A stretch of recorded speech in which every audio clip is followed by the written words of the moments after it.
નમસ્કાર મિત્રો, અમારા નવા વિડીયોમાં આપ સૌનું હાર્દિક સ્વાગત છે. મિત્રો, આજે આપણે વાત કરીશું કેટલીય મૂંઝવણો અને રાતોની રાતોના ઉછાળથી બકુલભાઈ ત્રાસી ગયા હતા.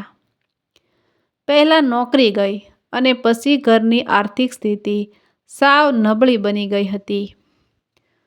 દુકાળમાં અધિક માસની જેમ જિંદગી રોજે રોજ નવી ઉપાધિઓ લઈને આવતી હતી.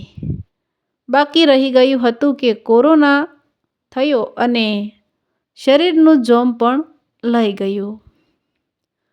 તે પછી તેમની માનસિક હાલત સાવ કથળવા લાગી હતી. જીવવાના બધા જોશ પણ ધીરે ધીરે ઓસરવા લાગ્યા હતા. વ્યાજે લીધેલા પૈસાની રોજ આવતી ઉઘરાણીઓ, છેલ્લા 6 માસનું બાકી ઘર ભાડું અને હવે મકાન માલિકની રોજે રોજ ઘર ખાલી કરાવવાની ધમકીઓ, વિક્રાંતની સ્કૂલ ફી, અરે હવે તો ઘર ચલાવવાનાય સાંચા પડવા લાગ્યા હતા. કૃપા બિચારી ઘરકામ કરીને મદદ કરવા મહેનત કરી રહી હતી. એના પિયરમાં થોડું સુખ હતું, પણ કૃપા મારા જીવતે જીવત ક્યારેય પિયર નહીં જાય.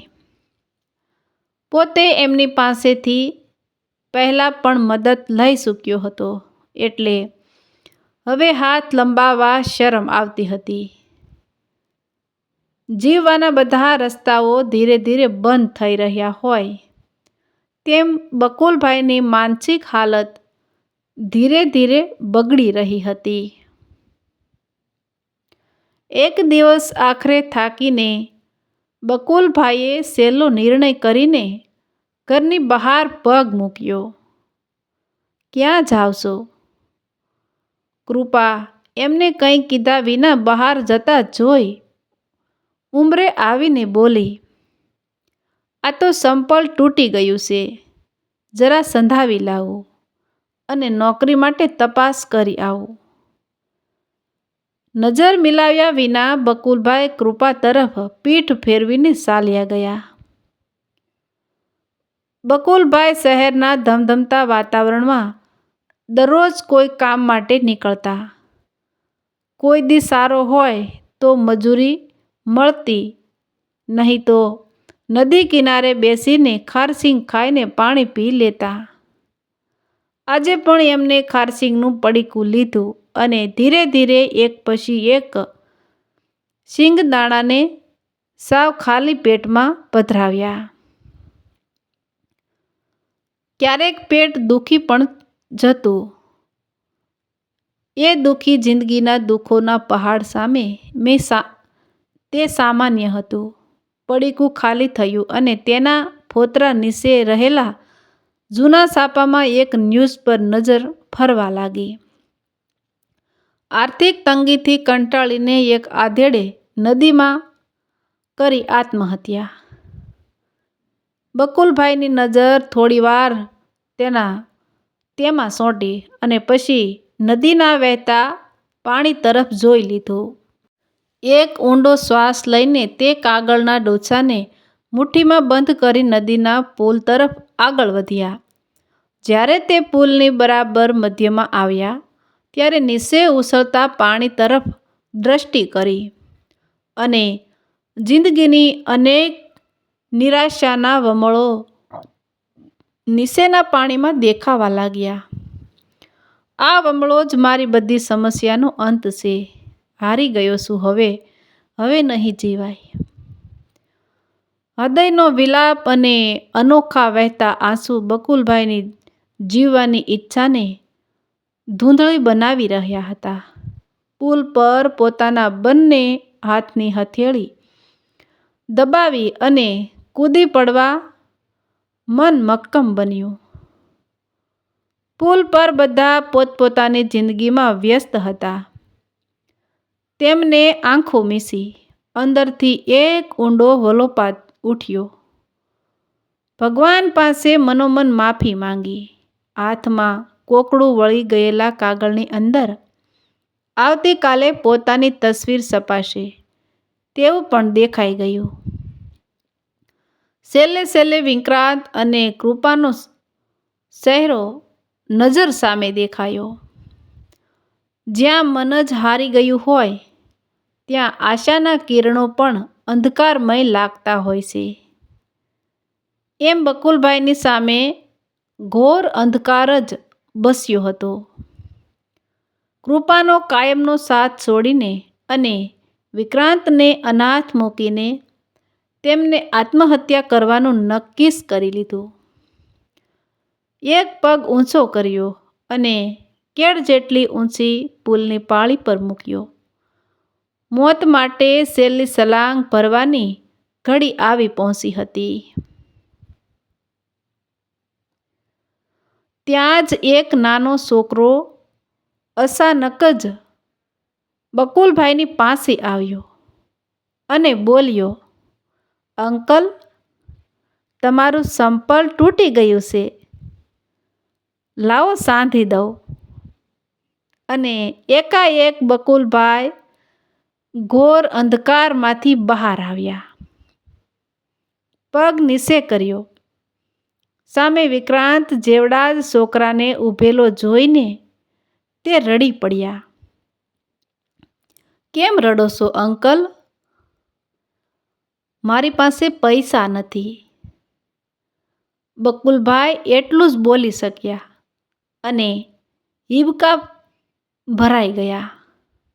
અરે એમાં શું, પૈસા પછી આપજો, પણ આમ તૂટેલું સંપલ થોડું પહેરાય, લાવો લાવો.